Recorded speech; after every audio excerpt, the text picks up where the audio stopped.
The sequence exporting feature is a flow-on effect from object links, and object links are available in the playback. And from that, we've created a feature called the sequence export. And this demo will show you briefly about what sequence export is.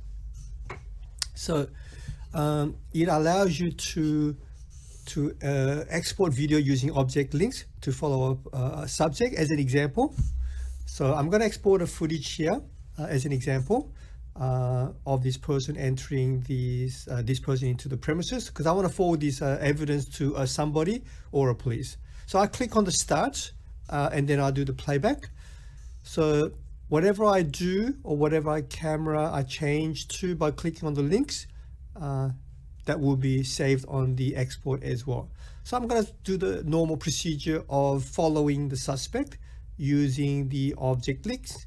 And as you can see, and I told you can do shift click or drag and drop or icon or a zone.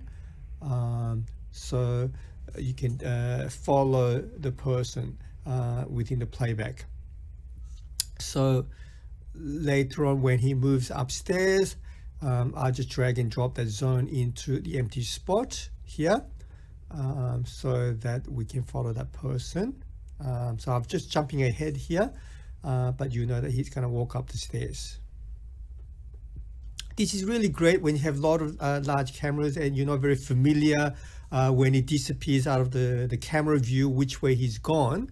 So if you've in the setup, if you cleverly connected all the cameras to the right cameras using the links, they don't need to think. They just click on the arrows and then it will then show the cameras they will appear on. So I clicked on stop and select here, and you will see now on the bottom left hand side the sequence is been exported. So as I mentioned, so when you are navigating during playback, not knowing which area that he will appear on, for example, you're looking at this screen, but the other camera he's going to appear on in another group of cameras, you don't know. So this will be quite ideal. So now I click on the player, I choose the sequence playback. So now you can see that playback will reproduce exactly the way I have done. I am not doing anything. I just sit back and watch the video playback, and it will just change automatically by itself. And then it'll populate with another screen on the screen as I exactly done. And then you'll also notice we jumped ahead, and then we drag and drop the other camera into the other empty slot, and then that camera will appear on the other screen there as well. So exactly what we've done. Now I can drag and well, basically I can scroll through the timeline.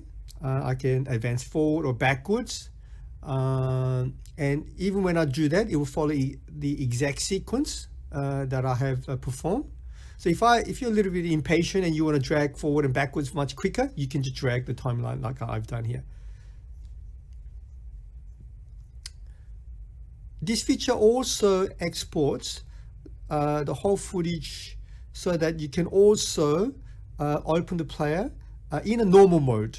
Okay, so it will then actually show all the cameras at the same time, which is a very normal way of export. Okay, so this is sequence export.